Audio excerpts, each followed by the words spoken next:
On November 7th, 1985, the New York City Department of Health declared a gay leather club called Mineshaft to be a public nuisance and ordered it to close immediately.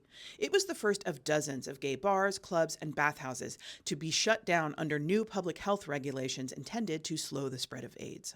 Welcome back to Yesterqueers. My name's Amanda, and I'm a public historian of queer history. The Mineshaft is a legendary piece of queer and kink history, and a remarkably well-documented one thanks to journalist, historian, and Mineshaft member Jack Fritcher. The private BDSM club opened in New York City's Meatpacking District on October 8, 1976.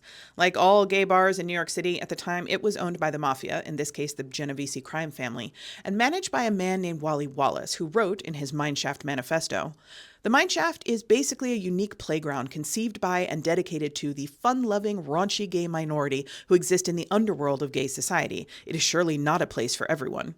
The facilities include 3 bars, a roof, several playrooms, a bathtub room, and various pieces of equipment. It is all to be used and shared to enhance your wildest sexual fantasy and more. As a social club, the Mineshaft provides the opportunity for guys to meet and to play with men of a like persuasion, or with men so rare and so different that they inspire new ways to play, or might even change their entire life. Mineshaft had a very strict dress code, and if you think that the categories of permitted clothing sound a little bit like the characters in The Village People, that's because Jacques Morali was inspired by the fetish archetypes that he saw at Mineshaft when he was creating The Village People. Mineshaft catered to men with very specific tastes and offered an environment that encouraged curiosity and exploration and, crucially, prioritized consent. 500 or 600 men a night visited Mineshaft from all over the world, and celebrities like Freddie Mercury, Robert Mapplethorpe, Rock Hudson, and even Foucault are known to have visited the club. The decade between Stonewall and the start of the AIDS crisis was a period of extreme sexual liberation for some queer people, particularly gay and bisexual men in cities who formed incredibly dense sexual networks centered around bathhouses and private clubs.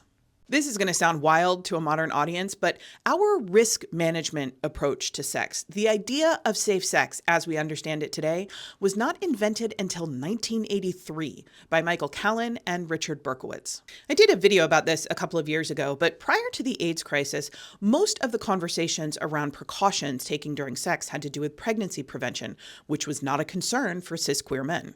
STIs have certainly existed for centuries, but depending on the era, in the West at least, they were usually seen as either an inevitable part of being sexually active or the consequence of sleeping with a morally deficient partner. The first few guidelines issued to gay and bisexual men at the start of the AIDS crisis really focused on quality of partner. It emphasized reducing your total number of partners and of avoiding sex with anonymous partners. Doctors, epidemiologists, even queer men themselves started to suspect that there was something inherently dangerous about sex between men.